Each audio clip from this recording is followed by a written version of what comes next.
දකින්නේ මෙතන සුදු ඇඳගෙන ලස්සනට hina වෙලා ඉන්න මේ මිනිසුන්ගේ මූණු ටික විතරයි.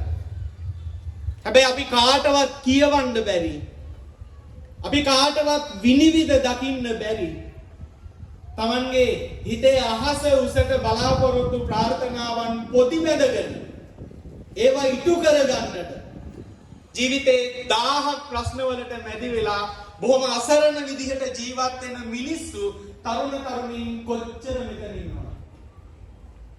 මට දවසකට සාමාන්‍යයෙන් 2000 3000 අතර WhatsApp එකට මෙසේජස් එනවා. හාමුදුරුවනේ මට සඳගිරි සෑයේ ව්‍යාපාරික වැඩමුළුවට එන්න ඕන. ඒ මිනිස්සු කෙටියෙන් නෙවෙයි ඕක කියන්නේ. දරුවන්ට හරියට කෑම බීම ටිකවත් මේ දවස් ටිකේ දී ගන්න විදිහක් නැහැ අපේ හාමුදුරුවනේ. දරුවෝ ටියුෂන් ක්ලාස් යනවා ක්ලාස් එකේ ක්ලාස් ෆීස් ටික ගෙවා ගන්න පුළුවන් කමක් නැහැ. ගේ හදා ගන්න අපි තාම මැටි පැලක පැත්තකින් ඉටි රෙදි ගහලා තහඩු ටිකක් ගහගෙන පුංචි පැලක ඉන්නේ අපේ හාමුදුරුවනේ පුළුවන් නම් ගේ හදලා දෙන්න කියලා ඉල්ලන